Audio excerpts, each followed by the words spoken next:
Good afternoon, everyone. Thank you for joining us. Today's been a tough day for a lot of folks.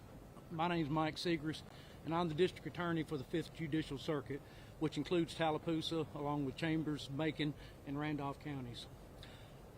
What we want to express our sincere gratitude to law enforcement for all the efforts that they've made, and you see all the agencies that have been here and been a part of this, working all through the night and all day.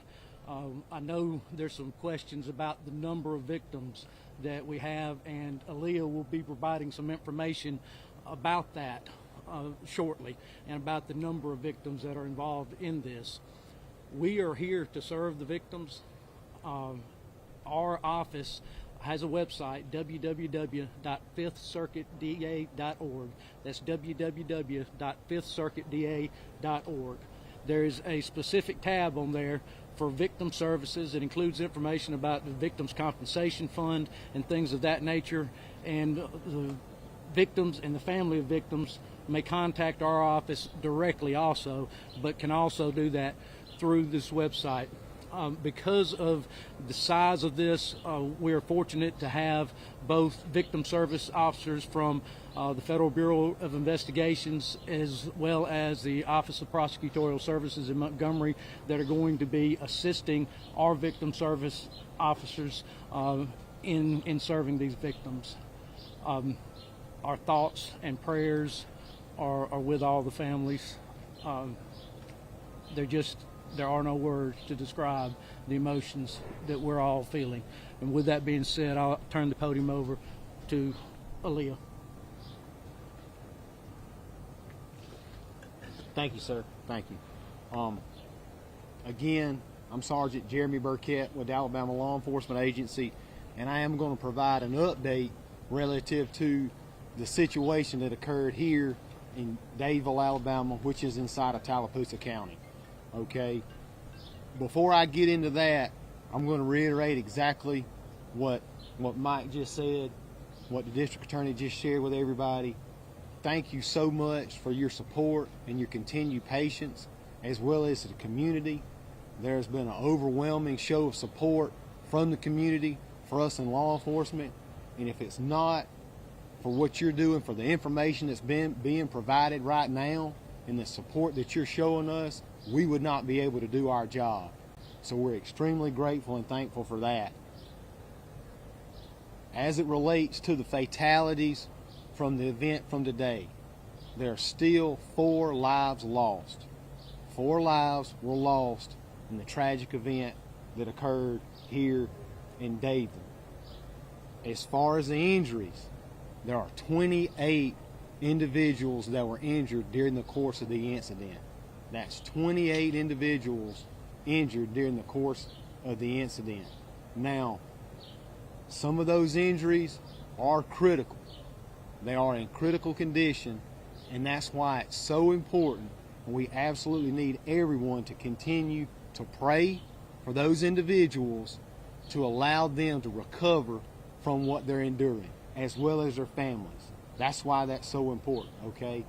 Now, please understand, when we classify an injury, it could be, as I said, something extremely critical or serious, or it could be something as simple as they needed medical treatment, okay? So that is a wide variety of injuries that were sustained, but please understand, this is also a very fluid situation. We have been getting continuous updates throughout the day, and we are absolutely trying to confirm and understand everyone that was in the venue there near the 200 block last night. We're going through that process right now. We're going through in a very methodical way. We're not going to rush. We're not going to rush to failure. We're going to do exactly what we need to do to ensure justice is brought to bear for those families. And I also want to just share and reiterate, we've got to have information from the community.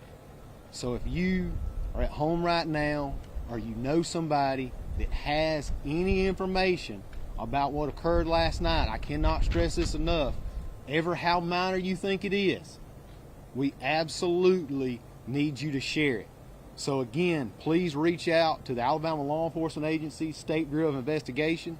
That 1-800 number is 1-800-392-8011. 1-800-392-8011, or you can go online, submit it there, sbi.investigations@alea.gov. That's sbi.investigations@alea.gov. Also, Central Alabama Crime Stoppers has offered a reward for any of the information, so please contact them as well. That Central Alabama Crime Stoppers, that number is 1-833-AL1-STOP, S-T-O-P. That's 1-833-AL1-STOP, STOP. Again, I'll make all of that information available in a press release to everyone as soon as this is over with. But I also want to just share one last thing before we get ready to conclude. How thankful I am to all of our local, state, and federal partners. We are extremely fortunate in the state of Alabama to have an amazing relationship, and not with just the law enforcement. There have been first responders, our paramedics, the firefighters. This community has just truly showed overwhelming support. There's a vigil going on right now for the families and those that lost. This is a time, again, I'll agree with the district attorney. Hey, there's just no words to express what some of the families are having to try to now understand and cope with. So we just ask that you continue to be patient with us. Please be patient with us as we go through this process. But we're absolutely doing everything we can, and all available resources are being made available. I will not be taking any questions at this time. Again, if you have any questions about this situation, please email media.relations@alea.gov. media.relations@alea.gov. Thank you. Can you not identify the dead? Suspects. Is there anybody in custody? Has anyone been arrested? Are all 28